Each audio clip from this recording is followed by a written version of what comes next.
Assalamualaikum warahmatullahi wabarakatuh. Waalaikumsalam warahmatullahi wabarakatuh. Halo anak-anak, hari ini bersama Ibu Desti kita akan belajar mengenai mata pelajaran bahasa Indonesia.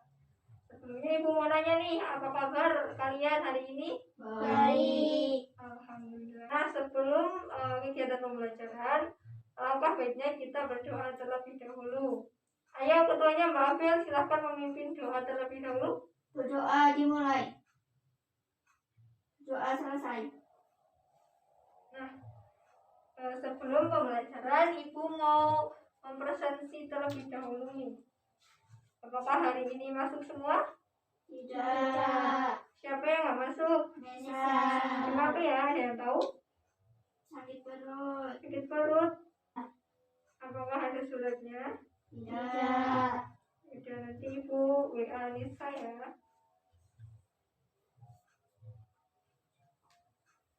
Nanti selain Nisa sudah hadir semua ya di sini ya? Sudah. Nah, jadi kan sekarang ini masih pandemi ya.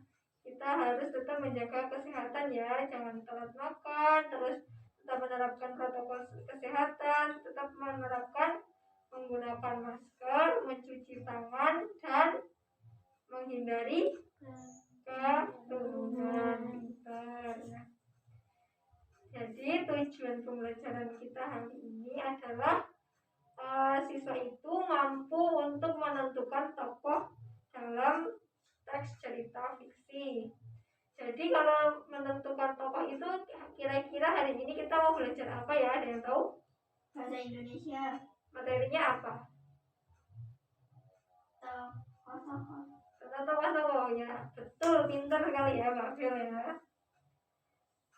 Jadi sekarang kita mau belajar mengenai tokoh dalam teks cerita fiksi. PPT-nya kelihatan ya?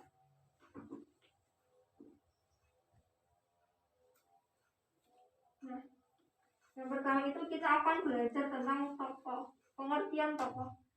Di sini ada yang tahu apa itu tokoh? Tidak ada. Tidak.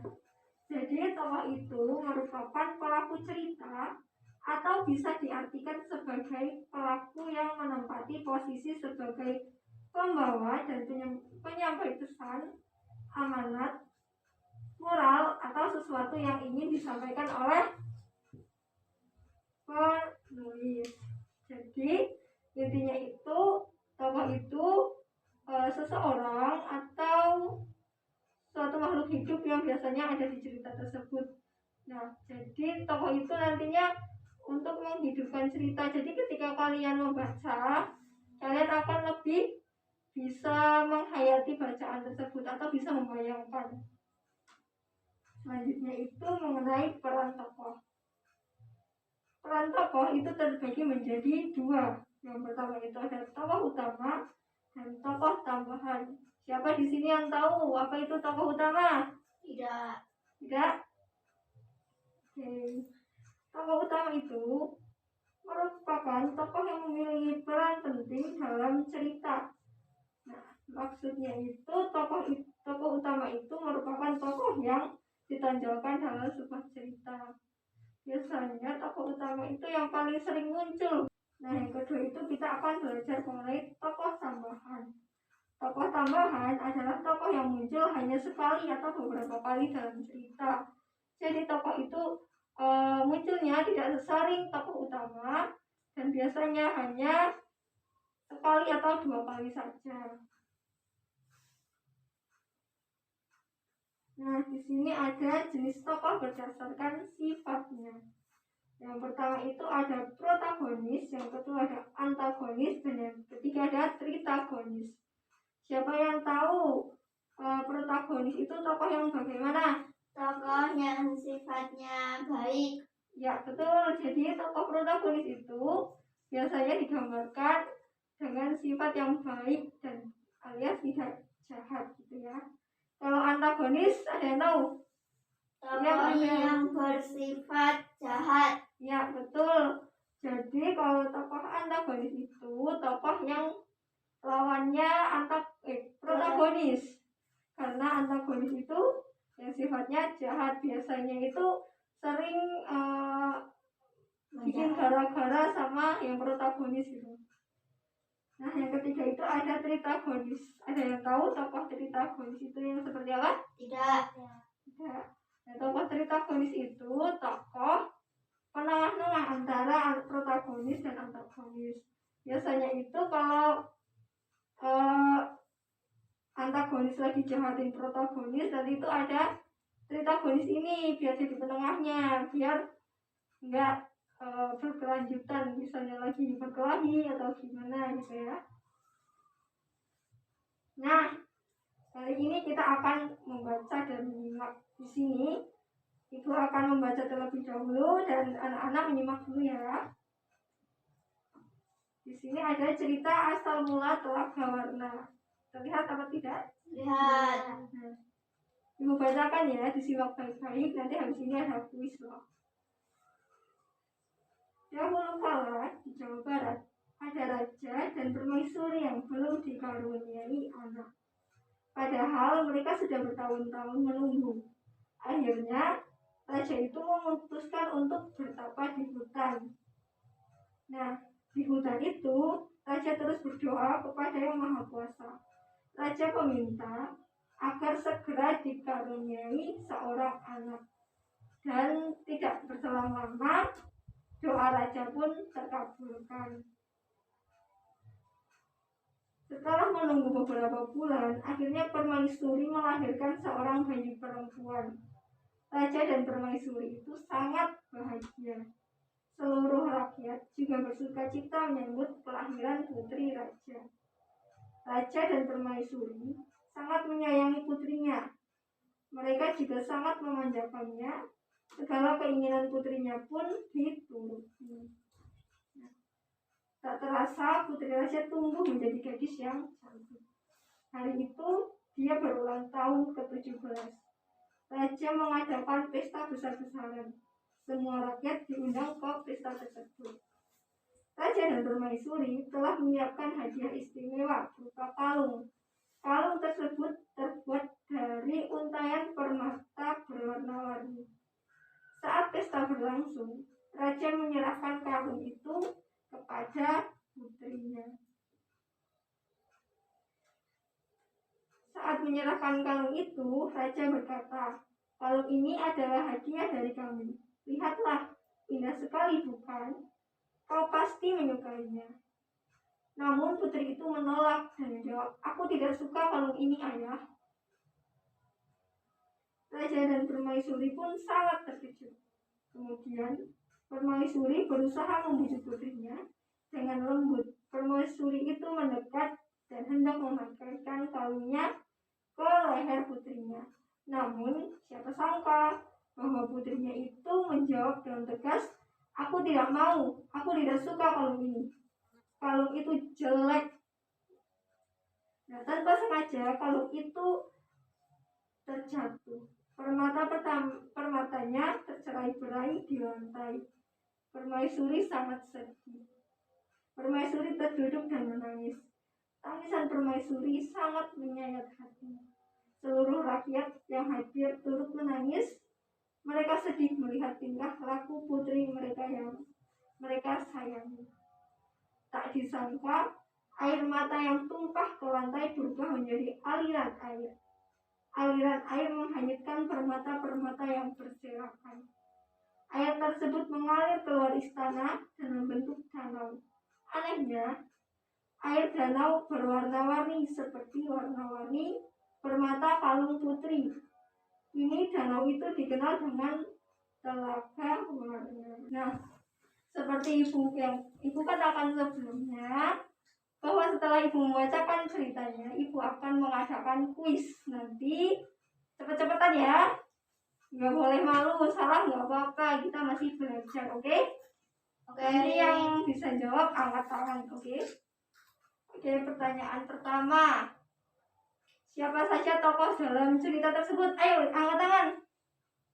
Ayo siapa dulu? Nadia dulu tadi, oke? Raja. Ya. Raja. Terus Permaisuri.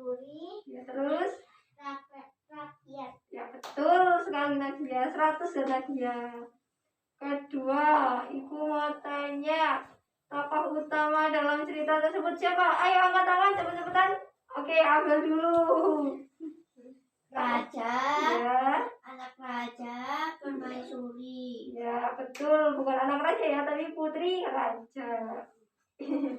Nggak apa-apa, Abel udah betul. 100 juga. Terus yang ketiga, siapa tokoh pembantu? Ayo angkat tangan. Abel lagi ya. Rakyat, Ya betul. Sekarang tokoh protagonisnya siapa? Ayo cepetan angkat tangan. Oke, Feli. Siapa, Fel? permaisuri, Ya. raja, Ya, betul sekali. 100 buat Feli.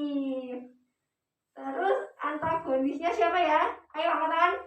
Ayo Abel dulu. Abel? putri raja. Putri Raja. Terus udah ya. Pertanyaan udah ya. Oke. Oke. Ayo siap lagi. Ibu mau ada tugas lagi nih. Sekarang kita membaca bersama-sama. Ada yang mau mewakili membaca? Siapa? Ya Abel lo. Gak apa, membaca yuk.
Betul, tepuk tangan buat Abel.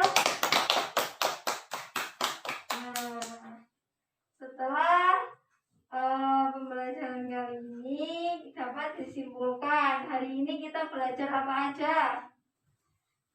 Yang pertama, tentang tokoh terus dan asal mula telaga warna. ya, tokoh itu apa aja? Protagonis, antagonis, pritagonis. Terus tokoh itu dibagi menjadi berapa? 3. Dua. Ya, yang pertama. Tokoh utama dan tokoh pembantu. Ya betul, pintar, tepuk tangan untuk semuanya. Nah, sudah selesai ya pembelajaran kali ini. Gimana, seru atau tidak? Seru. Walaupun pandemi gini kita tetap harus belajar, jangan males-malesan, jangan main HP terus, apalagi main HP alasannya buat sekolah online, nggak boleh ya. Nah, nanti ibu akan memberikan tugas ya, dikerjakan. Ibu nanti kirim tugasnya melalui WA group. Nanti dikumpulkan pada pertemuan selanjutnya. Berarti hari apa ya? Hari Selasa. Hari Selasa, oke. Nah, anak-anak, ayo siap dulu. Mau pulang nggak? Mau. Anak-anak, jadi walaupun pandemi gini, anak-anak tetap harus rajin membaca dan belajar ya, jangan males-malesan. Nah, untuk sebelum penutupan ya, kita akan berdoa dulu. Dipimpin oleh Mbak Abel lagi. Berdoa dimulai. Berdoa selesai. Sekian pembelajaran dari Ibu, semoga ilmunya bermanfaat. Ibu akhiri. Wassalamualaikum warahmatullahi wabarakatuh.